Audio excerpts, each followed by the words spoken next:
9, Highway 90, and Highway 22. Eldridge, who was seated to my immediate right, said, and 501, and chuckled. I responded. Mark had told us during the I-73 meeting that he had spoke with Christy Hall with the DOT and had that worked out. Eldridge responded. He only told all that to get you to go along with I-73, and chuckled again. The meeting ended soon afterwards with Arrigo sitting to my left and never speaking. January 4, 2019, Chairman Gardner calls a special meeting to discuss the current situation with Administrator Chris Eldridge. During this meeting, there was an effort and success by certain council members to derail this meeting by basing their stance on the original 1976 Home Rule Law pertaining to administrators, which I corrected in this meeting just a few minutes ago. Even though the law has been amended and changed since then, and along with several South Carolina Attorney General opinions issued in favor of allowing county councils to exercise that right of dealing with an administrator, none of the current facts or information was provided by our county attorney, as should have been, by ethical and professional actions of an attorney to provide all of the related facts and information so council can make an informed decision. Both Arrigo and Chris Eldridge had their own personal attorneys present for that meeting. Why?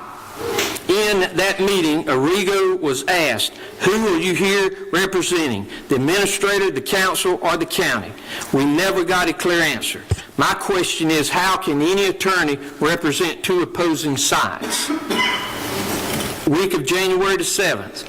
Chairman Gardner announces that he will be arranging the county seating in a more organized seating arrangement. Some council members explode in opposition and demand to have a resolution passed keeping them the same. County attorney responds to the emails and in less than 20 minutes agreeing to draw up a resolution for the next county meeting. I then responded by posting the emails to the public, thus a quick retreat by all involved.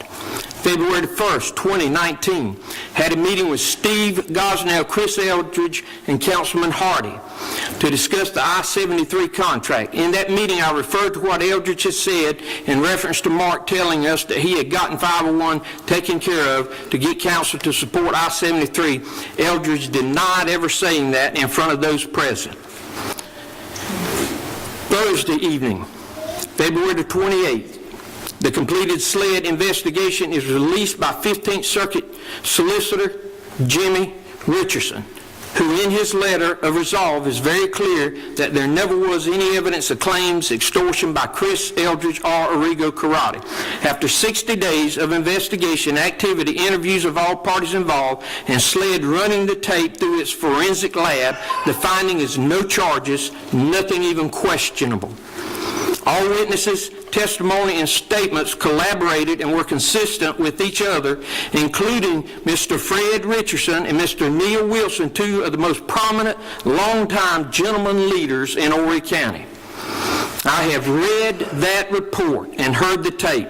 My conclusion is this appeared to be a blatant and arrogant attempt to discredit the incoming chairman. This has created a stale and difficult working environment with senior staff and council, especially with the new chairman. How can anyone expect things to continue as normal when such trust has been lost with the county administrator? In summary, we just have too many questionable activities going on within the county through this senior leadership. In my 12-plus years on county council, I have served under 4 different chairpersons and 4 different administrators and never come close to experiencing the turmoil that has been pushed onto this current chairman.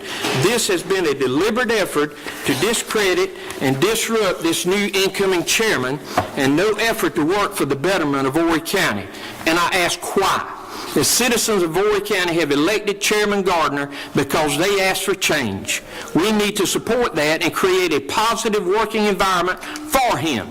Information and actions that have been kept from council to include not only the EDC, but several other items. But according to this SLED report, it has exonerated our chairman. It was done by the highest most professional law enforcement agency in this state, the State Law Enforcement Division. It was reviewed by our solicitor, our longtime 15th Circuit solicitor, and in his interpretation and his opinion, nothing was done wrong. My question is, why was council never briefed on this? Even to this day, council still has not been briefed on who, what, where, and why. And if we had been, there were several opportunities for this council to have been briefed prior to this man taking office. And at least we could have overlooked it and said, well, maybe we need to go to the solicitor or the good sheriff or the chief and get their opinion on it. Get a professional opinion. Within all my years of law enforcement, the one thing that stands out to me in this investigation that I have read is every witness who was interviewed individually by SLED, their testimony collaborates each other, except for our administrator, Chris Eldridge. In his statement, he says, I thought I heard something. You cannot go after a man because you think you hear something. You've got to have the facts. Amen. The good book says,